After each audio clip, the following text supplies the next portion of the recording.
Hey everyone, Brad here again. No, I'm not dead.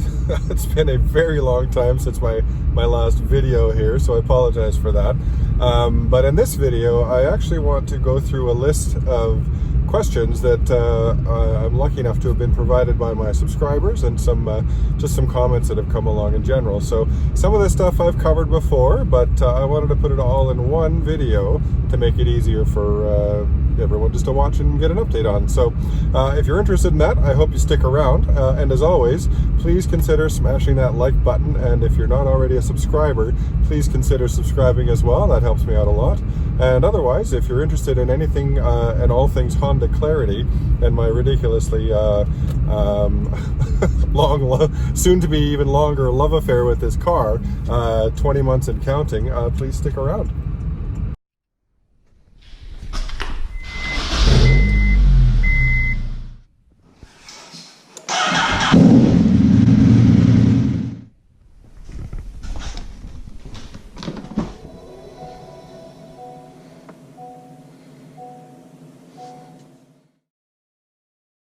So the first question comes to me from one of my subscribers, so thank you for that, that has to do with the brake hold function in this car. This particularly eagle-eyed viewer happened to notice that when I was driving, my little green brake hold light was on, just like that is, as you see down there. Where he was, it seemed to indicate that I was somehow managing to drive with my brakes on, which of course is not the case. The car wouldn't let me do that, but it brought up a little an interesting point to me, in that for those of you who remember, I have the touring model, but I'm also from Canada. So I know, for example, as you can even see down here, the park brake light in the Canadian models, and this seems to be a thing, sort of quasi looks like a brake drum, even though the shoes on the little model or the indicators seem to be on the outside instead of the inside. Whereas in the US, I believe, and someone can correct me please, that they just say the word brake in one language.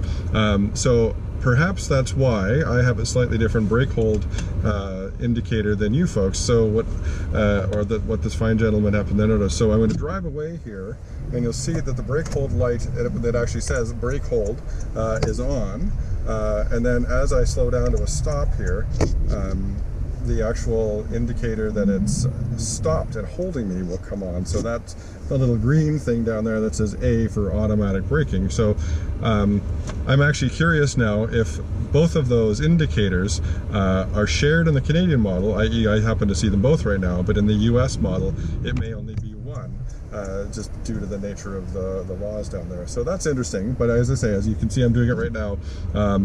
It's kind of like having cruise control on. Like when your cruise control is on a lot of cars, it'll say cruise on, but it's not active, meaning that it's ready for you to use, but isn't actually functioning at that moment. So that's how it is here.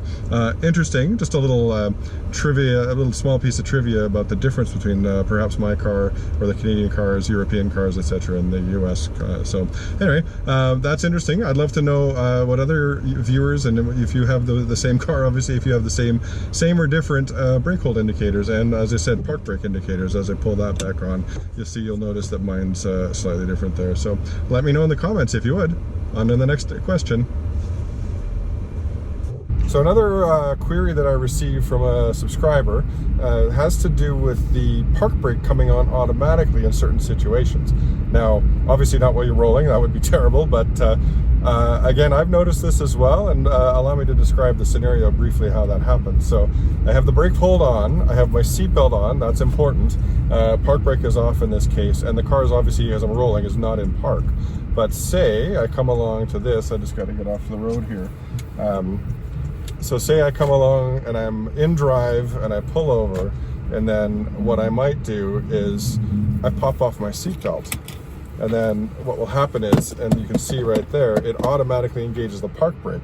Even though I'm still in drive, it doesn't put me into park immediately. But because a user may think that because the brake hold is on, and they don't realize, or they may not have read the manual, that when you pop your seatbelt off, it kills that. But in order to keep you from opening the door and having the car still roll because it's in drive, it automatically puts the park brake on, and as you saw on the dash, it indicated that. So that's the only situation where I've seen that the park brake comes on automatically. I think it's great because when I go through drive-thrus, like to get my Tim Hortons coffee, which I almost always do, if I'm not wearing my Apple Watch to pay with tap, I have to get my wallet out of my pocket, which means I'm in drive. I almost always have the brake hold on, and as soon as I pop off my seatbelt, it's smart enough to put the park brake on for me so that I don't happen to open the door and have the thing run over my leg with the rear wheels. So that's interesting. It was a curiosity, but I'm glad I kind of understand how it works. And of course, to me, it makes perfect sense.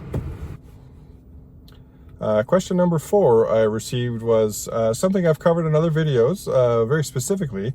If so, please feel free to go look at that for some details. But this one came up with respect to, is it possible to charge the batteries while you're driving this car, i.e. with the gas motor on? And anyone who's familiar with this car will know that the answer to that is yes.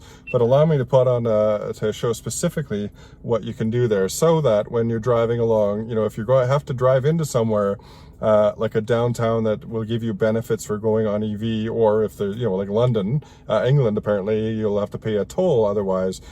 So obviously there'd be some benefit for driving to London, driving to that destination, charging your car as you're driving it, which yes, uses a little more gas, but allows you to go full EV within that those city limits. So just a quick recap here. If you see the dash here, obviously on my car, unfortunately, I've got too much charge at the moment, so what I'm about to show you won't actually function, but I'll describe that in a second here. So what you need to do, the HV button down here, the Econ, Sport, and HV, it has two functions. The first is to put it in hybrid vehicle mode, which means it'll use the gas and the battery to move itself, but it will not charge the batteries doing so. What you need to do is give it what they call the long press. And then, of course, you'll see the error message on mine. Right now, it says I'm charged I happen to have too much charge in the car for that, so it won't let me. But if you're in that mode, again, the long press on the HV, you will be able to, it will charge the car up to about 2/3, as I recall.